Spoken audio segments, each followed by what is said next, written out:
probably didn't realize this, but sleeping in your truck is not comfortable, but better than staying in a hotel. And in this video, I'm going to share with you 3 positive reasons why you should consider sleeping in your truck. And I'm going to show you what I actually did inside my truck to make it more comfortable.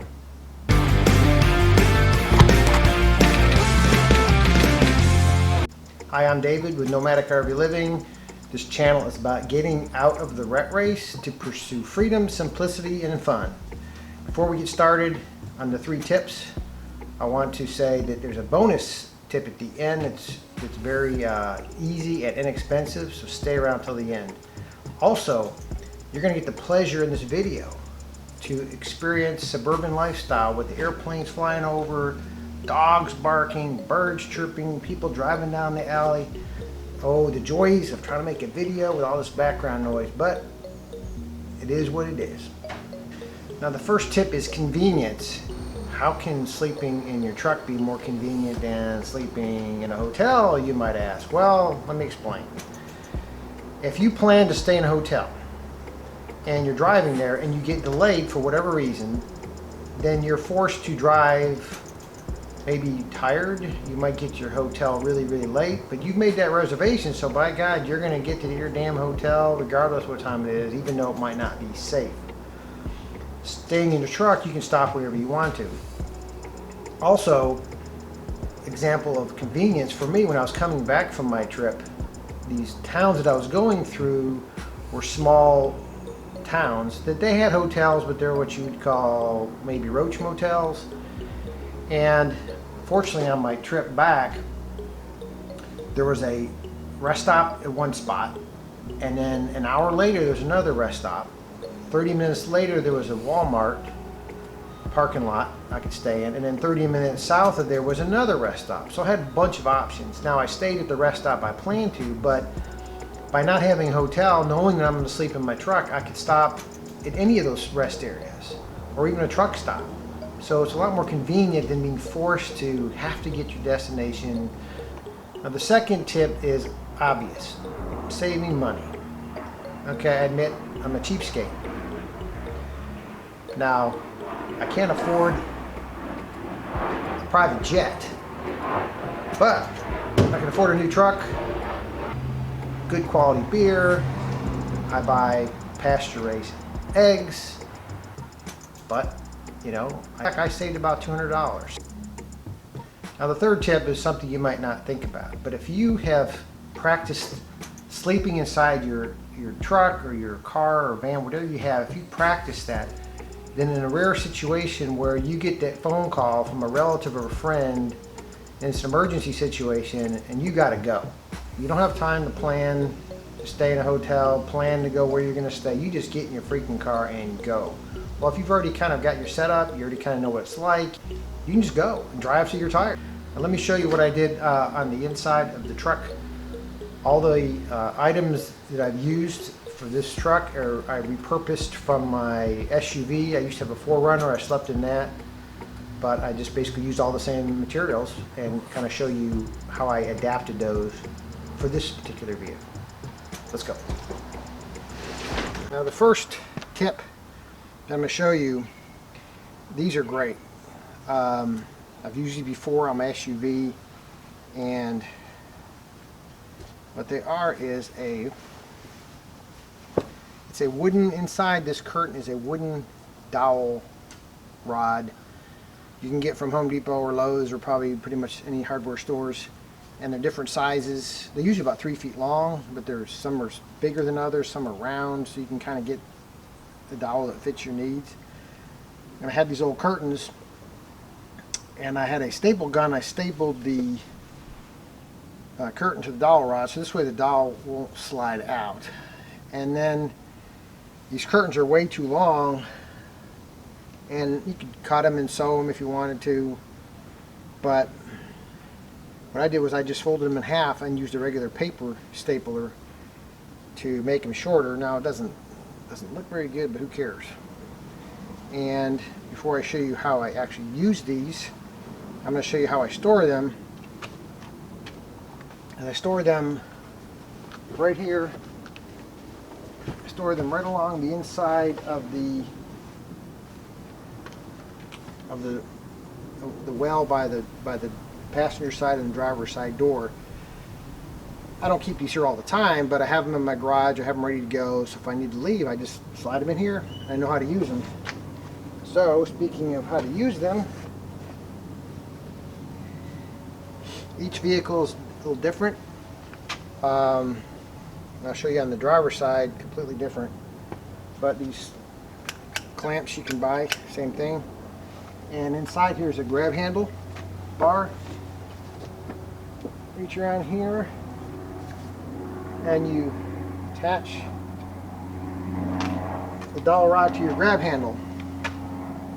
And you can do this from the inside as well. In case you don't want to get out of your car, you stop, you collect your vehicle, you can, everything I'm going to show you, you can do this inside your vehicle, so you don't have to actually get out. But for demonstration purposes, right here, the advantage of having this versus Reflectix on all your windows is there's a gap, probably a 2-inch gap between the window and your grab handles, so the air, you can crack your windows little or as much as you want, and the airflow can get inside your vehicle. Now if it's cold, you don't want to use the windows open, so be it, but that's the advantage of having this way. Now on the driver's side, there's no grab handles, but there is a grab handle back here. So what I did was I placed the dowel inside the visor, and I attach the dowel to this back handle. One thing I forgot to mention before I finish showing you how I do the windows, I sleep in along the back bench seat, and it's not very long. I'm 6'5", at least that's what I tell the ladies. I'm 6'5". I'm just kidding. From this side is 61 inches across, and you get about an extra 3 inches if you kind of can get your head up along here and your feet up here. So the way I did that was, let me show you. What I do is I put just a couch pillow that I have here to elevate it, and then my actual pillow, it gets me up above the armrest, so I get that extra 6 inches on each side. And then I just laid a sleeping bag along here. A blanket would work just fine. Depending on the weather, you may not need anything. Now for the Reflectix, I store it underneath my bench seat. Now for the back two windows, I use Reflectix. And one thing that I learned on this truck versus my SUV is this window is pretty square. If you have a typical round shaped window, you can pull out your Reflectix and you know exactly which way it goes. So when I made these, I labeled them driver's side and passenger side, and I arrow up because, again, because of the shape, you're sitting here fiddling around trying to figure out how to get in. So once you have it labeled properly, you can just put it in. Now this one, I could use to trim it. I could trim it a little more, but my brother would say, close enough for government work. Now for these back windows, took the Reflectix, and you had to really trim it on the outside of the vehicle, outside window, and I just shove it behind the headrest. And one advantage of having it in two pieces versus one piece is if you have one of these sliding windows, you can open it, and then when you put your other one in, it goes behind the other headrest.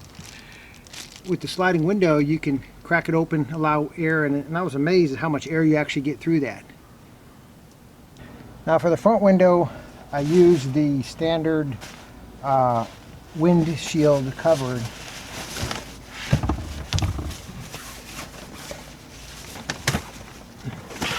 Now everything I've shown you, you can do inside your vehicle. So if it's raining or you don't feel safe, you can lock yourself, put everything up inside your truck without getting out.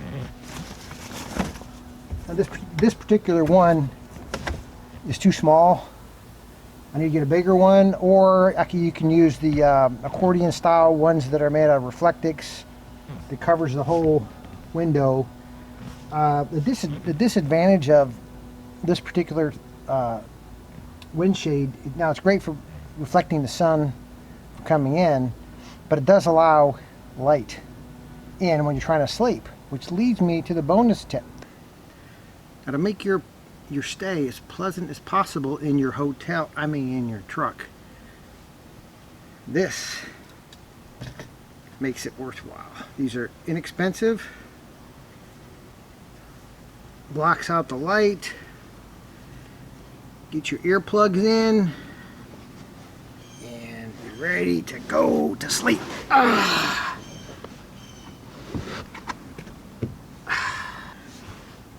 Oh, hey, if you're new here, please hit the subscribe button and that bell so the next time I upload one of these videos, you will be notified. Thank you.